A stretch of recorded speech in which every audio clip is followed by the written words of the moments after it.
केकरा से कहब राजा हो, केकरा से कहब राजा हो, दिलवा का बतिया केकरा से कहब राजा हो, दिलवा के बतिया। होने कल भैया नहीं कहा हरन में धो देता पता। अरे भैया तो तब से हम पुरान आदमी हमसे वो ना गवा पाई। लगा था कि आप नया नया हरन दापते हैं, गाइए आप। नया नया हरन दापते हैं, अभी मजाक करें क्या? आपकी आवाज बता रहे हैं। नहीं गाइए गाइए। अरे हाल कहीं का पियावा कम, अरे हाल कहीं का पियावा कम, बिना चालू इंजन दाबता। नया नया ड्राइवर हो, नया नया ड्राइवर हो, धय धय हरनम चापता।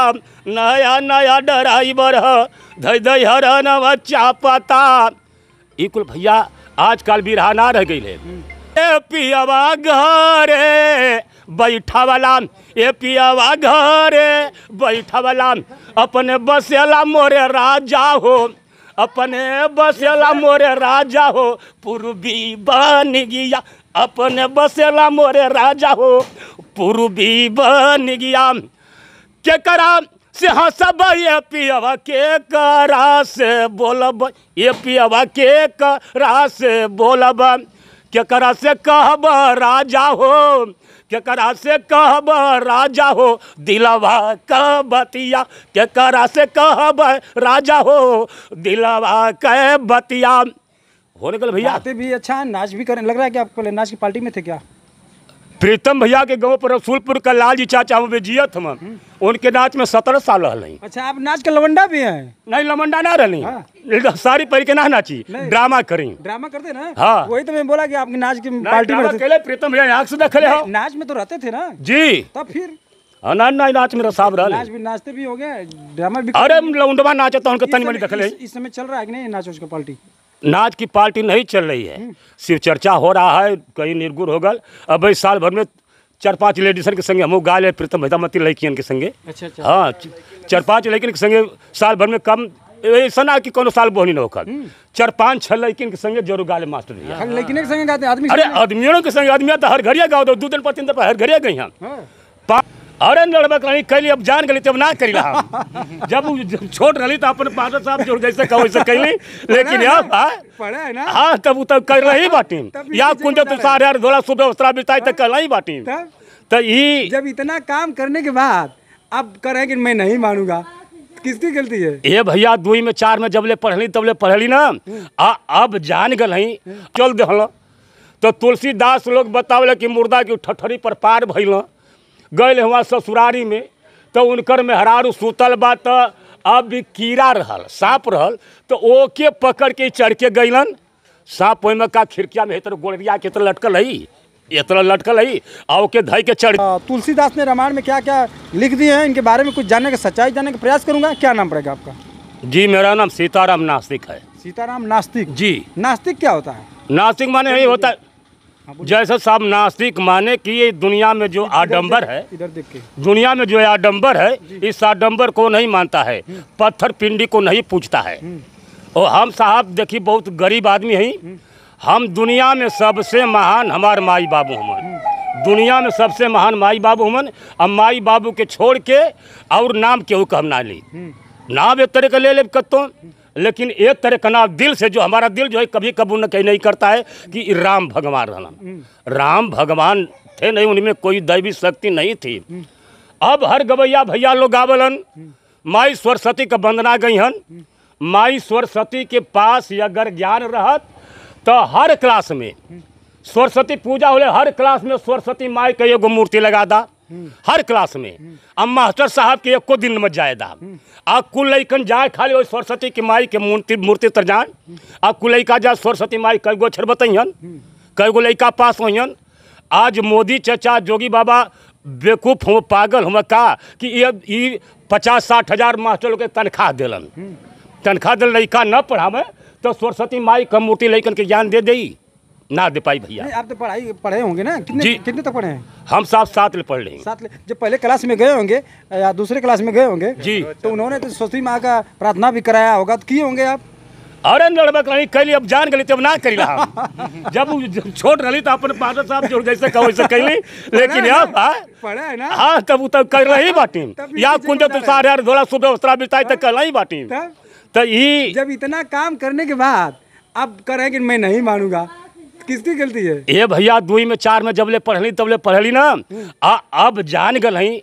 अब हमके ये समझ में आयल, नसुली चाचा बिरहा गाँव है, तो अब उनकर सुनली ग्रेट पेरियार भी रामास्वामी नायकर साहब ने लिखा है कि राम में कोई दैविक शक्ति नहीं थी। मिर्जापुर की सरोज सरगम गाती है। तो अब उनका आजमगढ़ का राजकुमार यादव वो भाषण देते हैं। अब हनुमान जी सूरज भगवान के घोट गलन, हनुमान जी सूरज भगवान के घोट गलन। 300 किलोमीटर की रफ्तार से कोई आदमी यत्र जाएगा तो 28 महीना लगी।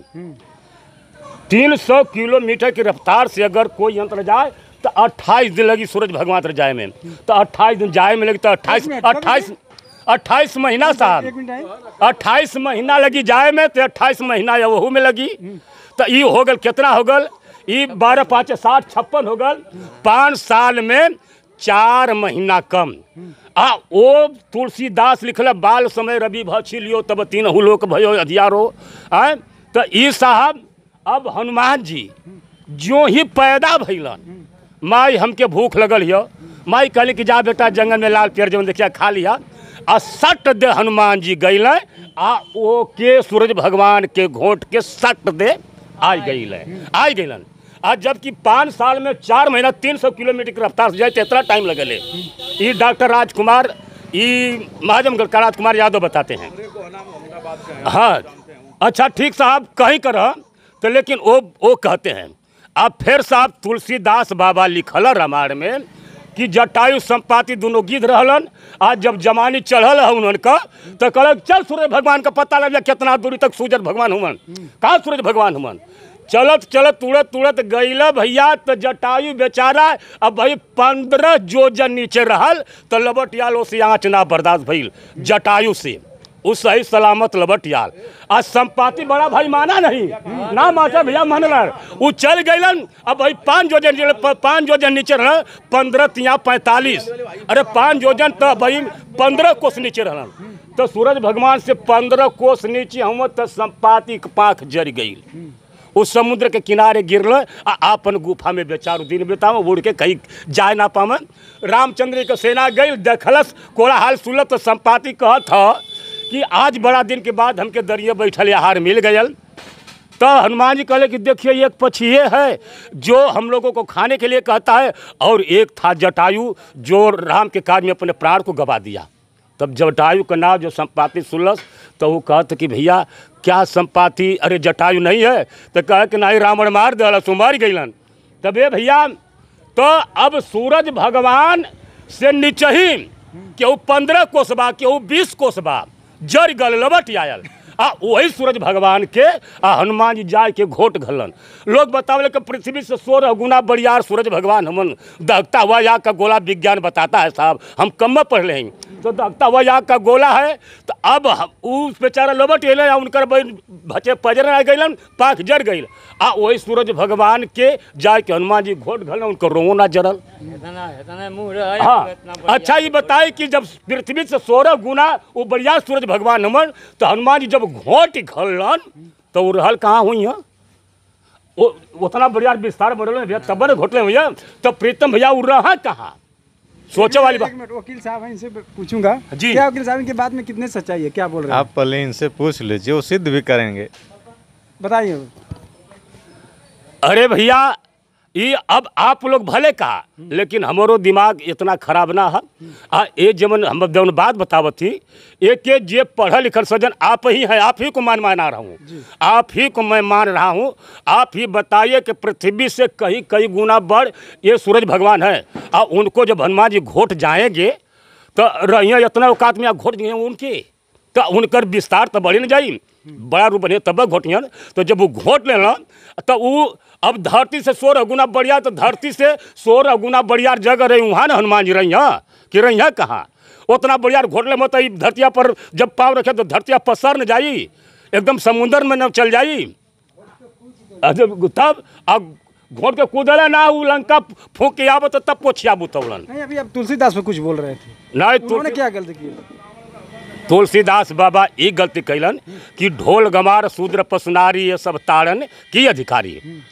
अब देखिए अब कह का बात ही है बा ये भैया, तुलसीदास के मेहरारू बिना पूछले अपने मैके चल गई। आज तुलसीदास बाबा के जब रात के भइल तो इनके नशा चपल तो चल दहल, तो तुलसीदास लोग बतावल कि मुर्दा की ठठरी पर पार भइल गए वहाँ ससुरारी में, तो उनकर मेहरारू सुतल बा तो अब भी कीड़ा रहल सांप रहल, तो ओके पकड़ के चढ़ के गइलन। सांप ओहिमे का खिड़किया में इतना गोड़िया के इतना लटकल है, इतना लटकल है, आ ओके धई के चढ़ जाइए जी। उनकर औरतिया न दूसरे से फंसल रहल, दूसरे खातिन के डोर लटकवले रहल, आ उ ना आयल तबले तुलसीदास पहुँच गइलन। आ जब वह पहुँच गइलन तो वो कहल के तना प्रेम जब हमसे बा तो ऐसे तनिको प्रेम राम से लगता तो तुहार नैया भव सागर से पार हो जात। नहीं अभी आप जो बोले हैं कि उनकी मेरा दूसरे से कैंडिडेट थी, ये कहीं लिखा गया कि कैसे आप पाए हैं इसको? अरे हम कहा था तर्क अपना तर्क लगा रहे हैं, अपना तर्क लगा रहा हूँ। आप देखिए दोस्तों, ये कर रहे हैं कि मैं एक मिनट से आप बोले कि मैं कक्षा 7 तक पढ़ा हूँ, सरस्वती जी का वंदना भी किया हूँ, पूजा किया हूँ। अब सरस्वती जी को नहीं मान रहे हैं, क्यों नहीं मान रहे हैं?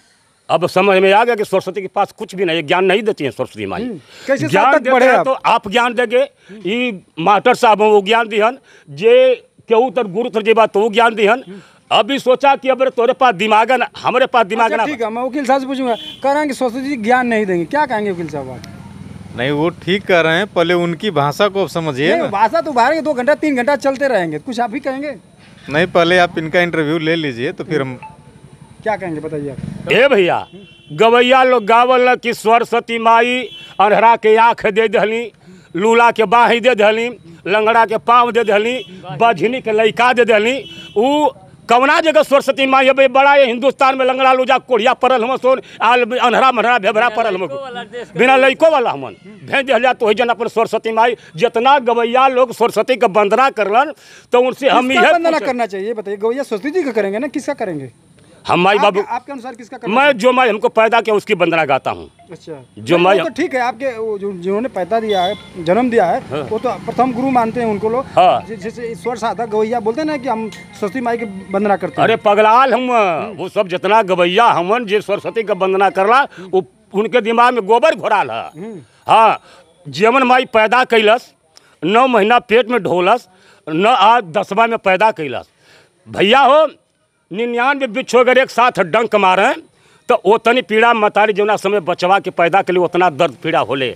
आ हमके माई इतना पीड़ा सही के पैदा कैलस, 2-3 साल के लपटन से मिसलस हमके बड़ियार भैली। हमके हमार माई बाबू स्कूल में भेजलन, सारी घर द्वार माई बाबू का देहल है, जगह जमीन माई बाबू का देहल है।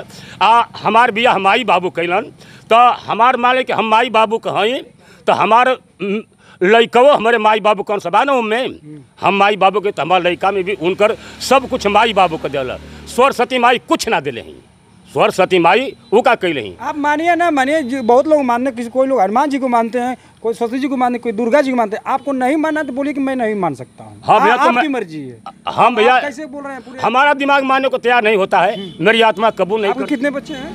हमारे साहब 2 बच्चे हैं। 2 बच्चे। जैसे कि 2 बच्चे 2 बच्चियाँ थी, तो एक लड़का जो कि छोटा वाला गुजर गया, और एक हमारा लड़का है बड़ा वाला, पढ़ता है? नहीं साहब पढ़ाई छोड़ दिया है, 12 तक पढ़ा, पूना में वो CNC मशीन चलाता है। तो अब वो काम ना कल घर ही आके रहना। आज 2 बेटे हैं तो अपने अपने घर हैं। आप भी राग गाते हैं? जी हाँ। कुछ गाएंगे, कुछ गा के सुनाएंगे?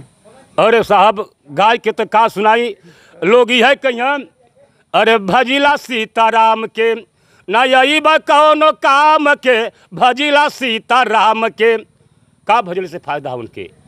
हम यह कैला अरे भजला माई बाप के, भजला माई बाप के, पछतई भाई अपन आप के, भजला माई बाप के, पछतई भाई अपन आप के, भजला माई बाप के।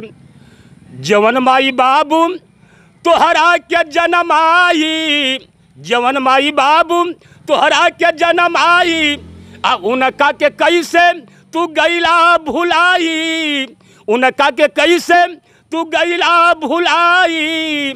अरे बनबाई नसान बनबा इंसान हो जई पा जईबा न साप के बनबा इंसान पजैबा न साप के भजला माई बाप के अरे पछतैबा अपन आप के भजला माई बाप के पछतैबा अपन आप के भजला माई बाप के।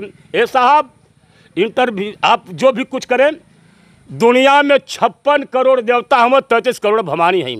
56 करोड़ देवता 33 करोड़ भवानी एक जगह एक पलड़ा पर कदाम आ खाली माई बाबू के एक पलड़ा पर कदाम माई बाबू वाला पलड़ा तब नीचे रह जाई आ 56 करोड़ देवता आ 33 करोड़ भवानी वाला पलड़ा ऊपर उठ जाए। साहब माई बाबू ले महान संसार में केहू देवी देवता ना साहब। ये तो ठीक है, आप सही बोल रहे हैं, मगर जो कोई धर्म को माने ना माने उसकी अलग पहचान है। क्योंकि मैंने थोड़ा कर जमान तो मानो अपन अब हमारी और कुछ गाएंगे नहीं नहीं हम गायब ना फिर कबो आप अबा करवाने जी के कबो भेंट हो जाए आप नंबर दे दा हमको तो गावे करे तो हम फोन करके बुला दे कृपा करी है आज यहाँ जी को। अच्छा ये साहब गावल वाला बड़ा गावत गावत तनी मजबूरी आ गई मतलब आवाज कुछ धुन सुना दीजिए कुछ धुनो साहब तो कैसे है गावत नयका नयका हरन में धै तापत अरे भैया तो तब से हम पुरान आदमी हमसे वो ना गवा पाई। लगा था कि आप नया नया हरन दापते हैं, गाइए आप नया नया हरन दापते हैं। अभी मजाक करें क्या? आपकी आवाज बता रहे नहीं गाइए गाइए। अरे हाल कहीं का पियावा कम अरे हाल कहीं का पियावा कम बिना चालू इंजन दाबता नया नया ड्राइवर नया नया ड्राइवर धै धै हरनम चापता नया नया ड्राइवर धै धै हरनम चापता। ई कुल भैया आजकल बिरहा ना रह गई है।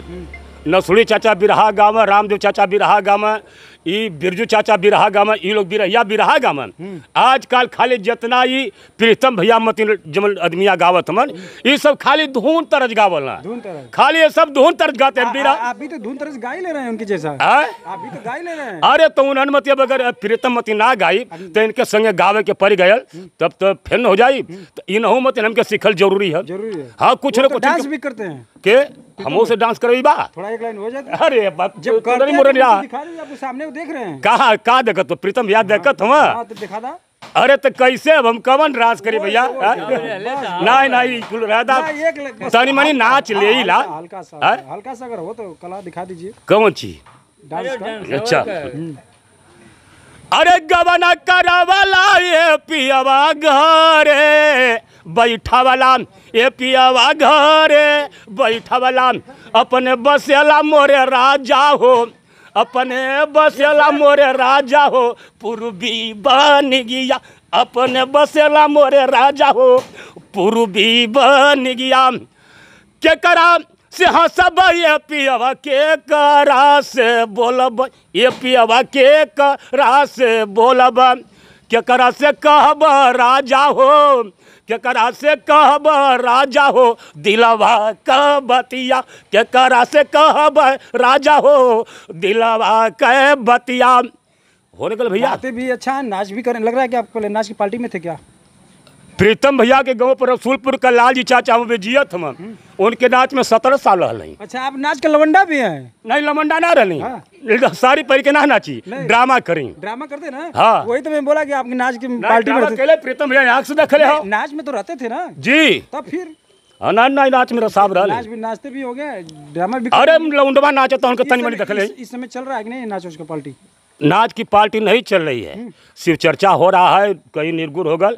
अब इस साल भर में 4-5 लेडीसन के संगे हम गा ले प्रीतम भैया मती लड़कियन के संगे। अच्छा हाँ 4-5 लड़कियन के संगे साल भर में कम ऐसा ना कि कोनो साल बोहनी न होकर 4-5-6 लड़किन के संगे जरूर गा ले मास्टर भैया। लड़किन के संगे गाते आदमी? अरे आदमियों के संगे आदमी तो हर घरिया गाओ 2 दिन 3 दिन पर हर घरिया गई हम 5 दिन ना घर रह एक बेर तो ऐसा साहब के 4-4-6 दिन वो गवता रह जाए। चर्चा भइले कि एगो गौला है आदमियन में तो नहीं के चर्चा न भइले कि हां रामायण से गौला है और केहू के नाम ले है। चलिए ठीक है अगले बार आप मिलते हैं तो आपका वीडियो शूट करेंगे और अच्छा से और कुछ कहेंगे अपने दर्शकों के लिए?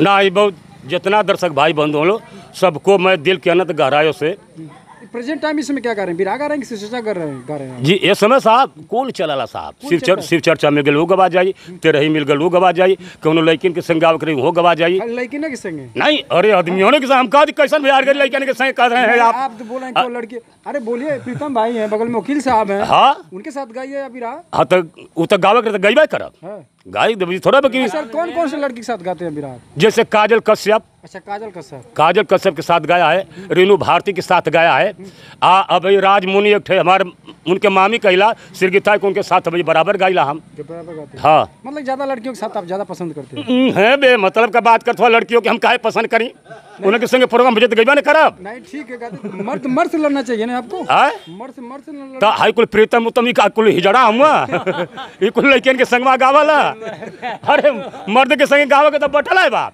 लेकिन जब लड़कियों के संग गावे के रही तो वो गबईबा नहीं करी भैया। चलिए ठीक है, कॉमेडी कलाकार हैं, बहुत बहुत बधाई आपको, और इनको प्रोग्राम भी कराइए अगर आपका प्रोग्राम कोई कराना चाहता हो तो। हाँ तो हम एकदम बहुत बहुत हमारा भाग हुई। नंबर है कुछ?